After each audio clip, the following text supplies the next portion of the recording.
Thank you, Dennis. So we all know our afternoon storms can get pretty strong, and the storms this weekend caused all of this damage in Palmetto. Yeah, take a look at this. Roofs in Brook mobile home community there ripped right off and tossed onto the street. And tonight, Tampa Bay 28 reporter Annette Gutierrez takes you there and listens to those folks who had to take shelter from the storm in their bathrooms. Carports, pieces of metal, and debris were flying all over the Brook mobile home apartment Sunday when a weather event came through. Now, neighbors are left picking up the pieces. No warning, we didn't know. I had no time to react.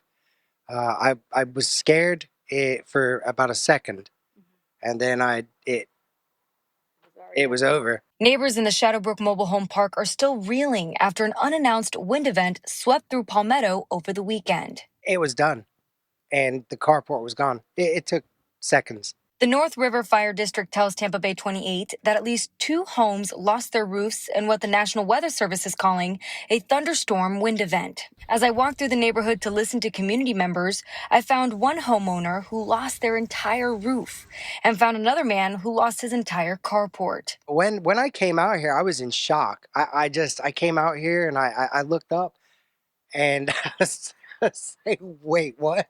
That's William Mead. He tells me it sounded like a bulldozer came through his house. But what caught my attention was the sound of the sheet metal sliding across my roof. And that's when I thought, something's not right. I came out here, my wife was grabbing my kids. Her first reaction was try and take them to the bathtub. It was already over.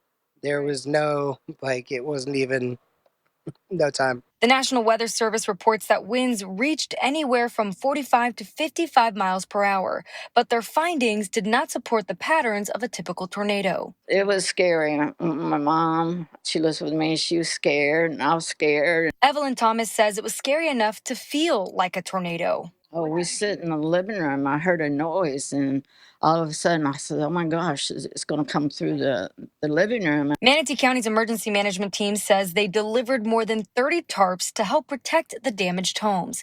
But luckily, no one was injured. Neighbors tell me they are grateful to everyone who came together to help, including the county and the fire departments. Oh, it was wonderful. Everybody was coming out looking and seeing if everybody was all right, you know. It was very nice. While there is a temporary fix with these tarps on the roofs right now, neighbors tell me they are hopeful to have a permanent fix soon. Reporting in Manatee County, Annette Gutierrez, Tampa Bay 28.